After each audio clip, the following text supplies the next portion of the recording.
স্বাধীনতা কবিতাটি কেবল একটি কবিতা নয়, বরং আমাদের সমাজের বিবেককে জাগিয়ে তোলার জন্য একটি সাহসী উচ্চারণ। এটি আমাদের শিখিয়েছে যে স্বাধীনতার প্রকৃত বিজয় কেবল রাজনৈতিক নয়, বরং মানবিক এবং নৈতিক। চলুন কবিতাটি শুনে নেওয়া যাক, তারপরে তার ব্যাখ্যাসহ বিশ্লেষণ শুনব আমরা। মোহাম্মদ সালিহিন ওয়াহিদ, 6-8-2024। স্বাধীনতা। স্বাধীনতা এ কোন দেশ? পক্ষ বিপক্ষ নয়, সবসময় মানবতার জয় হোক। মানবতা, মনুষ্যত্ব আর বিবেককে জাগ্রত করে আমরা বাঁচতে চাই। স্বাধীনতা অর্জন করা সাহসের ব্যাপার, কিন্তু সেই স্বাধীনতা রক্ষা করা আরও বড় সাহসের কাজ। লাখো শহীদের রক্তের বিনিময়ে কেনা আমাদের দেশ স্বার্থের বাজারে বিক্রি হওয়ার জন্য নয়।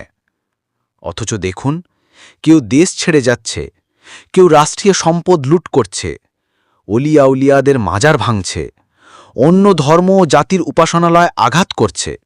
এ কেমন স্বাধীনতা? এ কেমন সভ্যতা? স্বাধীনতার স্বাধীনতা, স্বাধীনতারই হায় স্বাধীনতা। স্বাধীনতা মানে শুধু দেশ নয়, স্বাধীনতা মানে বিবেকের জাগরণ। স্বাধীনতা মানে ভ্রাতৃত্ব ও ভালোবাসা। স্বাধীনতা মানে মানবতার উজ্জ্বল স্বপ্ন।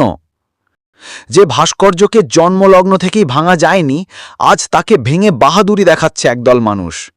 জন্মের সময় যাকে হত্যা করতে পারেনি, বৃদ্ধ বয়সে তাকে আঘাত করা কাপুরুষতা নয় তো কি? আমি ভাস্কর্যের পক্ষে নই, শুধু বলতে চাই, যা আছে তা থাকুক, কিন্তু নতুন করে যেন আর কোনো ভাঙার নৃশংসতা জন্ম না নেয়। আমাদের দেশ তো অলিয়া উলিয়া, মুজাহিদ ও মেহনতি জনতার ত্যাগে সমৃদ্ধ। তবুও কেন আমাদের রক্তে এত ঘৃণা আর প্রতিহিংসা? ঝড়ে বক মরলে ফকিরের কেরামতি বাড়ে। দেশ যেন এমন না হয়, যার যার প্রাপ্য আমরা যেন তাকে তা জন্য স্বীকার করতে পারি। কিন্তু চলছে শুধু হানাহানি, অশান্তি। সন্তানের জন্য মায়ের মুখে আর কত হাহাকার শুনতে হবে আমাদের? এ কেমন শাসন ব্যবস্থা? রক্ষক যখন ভক্ষক হয়, সাধারণ মানুষকে গিলে খেতে চায়, তখন প্রশ্ন জাগে, এ কেমন স্বাধীনতা? এ কেমন দেশ? সমাপ্ত। স্বাধীনতা কবিতার ব্যাখ্যা। মোহাম্মদ সালিহিন ওয়াহিদ রচিত স্বাধীনতা কবিতাটি আমাদের প্রচলিত স্বাধীনতা দিবসের উদযাপনের বাইরে গিয়ে স্বাধীনতার প্রকৃত অর্থ এবং বর্তমান সমাজে তার বিচ্যুতি নিয়ে গভীর প্রশ্ন তুলে ধরেছে। কবিতাটি প্রতিটি স্তরে আমাদের বিবেককে নাড়া দেয় এবং স্বাধীনতার অন্তর্নিহিত মূল্যবোধ নিয়ে নতুন করে ভাবতে শেখায়।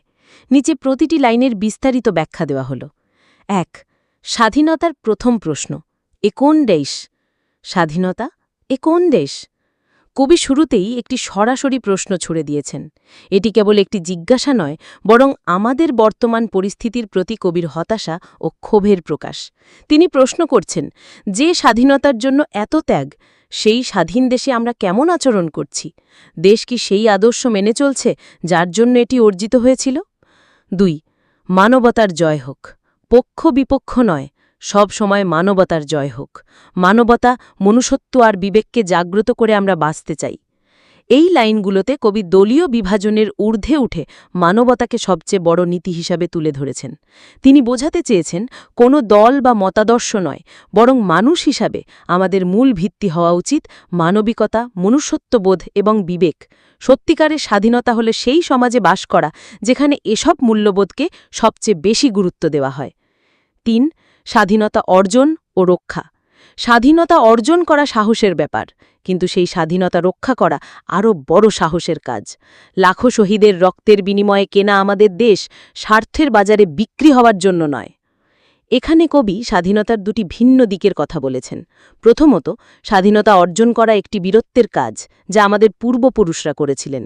দ্বিতীয়ত, সেই স্বাধীনতাকে রক্ষা করা আরও কঠিন এবং সাহসের কাজ।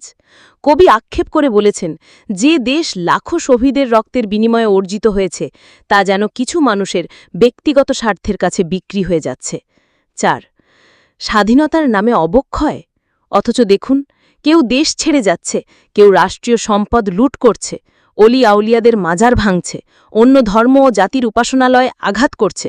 এ কেমন স্বাধীনতা? এ কেমন সভ্যতা? এই অংশটি বর্তমান সমাজের বাস্তব চিত্রের একটি করুণ প্রতিফলন।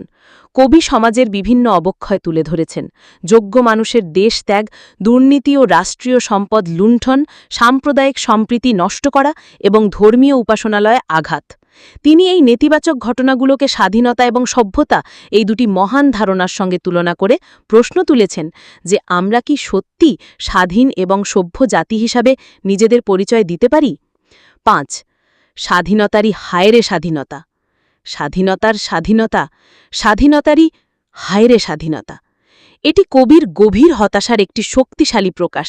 এই লাইনের মাধ্যমে তিনি বলতে চেয়েছেন, আমরা হয়তো রাজনৈতিকভাবে স্বাধীন, কিন্তু স্বাধীনতার যে মূল আদর্শ তা আজ নিজেই পরাধীন। যে স্বাধীনতা আমাদের নৈতিকভাবে উন্নত করবে বলে আশা করা হয়েছিল, সেই স্বাধীনতা আজ কলুষিত। ৬. স্বাধীনতার নতুন সংজ্ঞা। স্বাধীনতা মানে শুধু দেশ নয়, স্বাধীনতা মানে বিবেকের জাগরণ। স্বাধীনতা মানে ভ্রাতৃত্ব ও ভালোবাসা। স্বাধীনতা মানে মানবতার উজ্জ্বল স্বপ্ন। এখানে কবি স্বাধীনতার একটি নতুন সংজ্ঞা দিয়েছেন। তার কাছে স্বাধীনতা কেবল ভৌগোলিক সীমানায় আবদ্ধ নয়, এর প্রকৃত অর্থ হল বিবেকের জাগরণ, অন্যায় দেখলে চুপ করে না থাকা এবং সঠিক ভুল বিচার করার ক্ষমতা।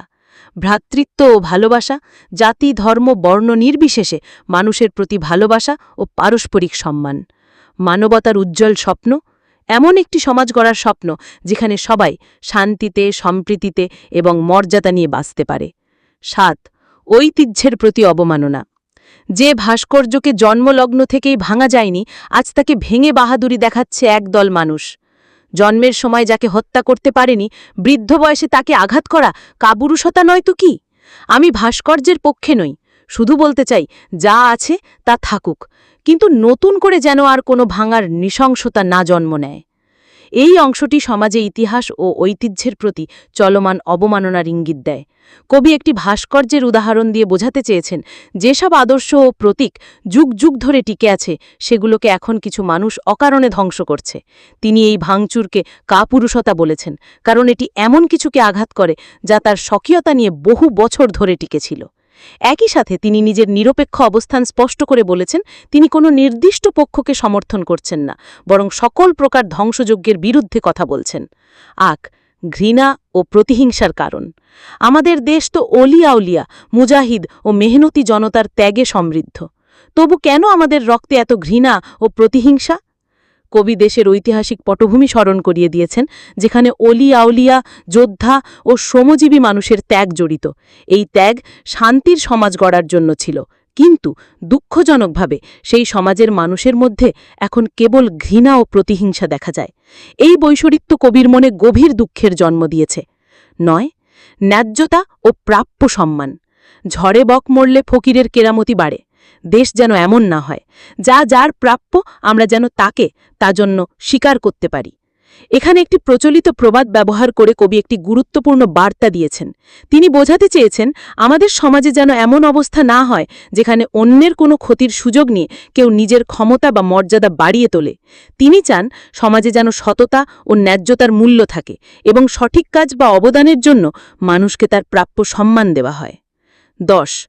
শেষ প্রশ্ন, এ কেমন দেশ? কিন্তু চলছে শুধু হানাহানি, অশান্তি।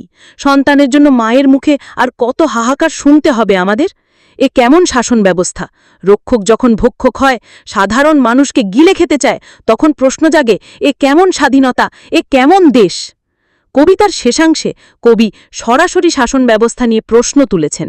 তিনি বলেছেন, যখন দেশের রক্ষকরাই সাধারণ মানুষের জন্য হুমকি হয়ে দাঁড়ায়, তখন স্বাধীনতার অর্থ সম্পূর্ণ হারিয়ে যায়। এই চূড়ান্ত প্রশ্নটি পাঠকের মনে নতুন করে জাগিয়ে তোলে যে আমরা যে সমাজে বাস করছি তা কি সত্যি একটি স্বাধীন এবং মানবিক সমাজ? সব মিলিয়ে স্বাধীনতা কবিতাটি কেবল একটি কবিতা নয়, বরং আমাদের সমাজের বিবেককে জাগিয়ে তোলার জন্য একটি সাহসী উচ্চারণ। এটি আমাদের শিখিয়েছে যে স্বাধীনতার প্রকৃত বিজয় কেবল রাজনৈতিক নয়, বরং মানবিক এবং নৈতিক।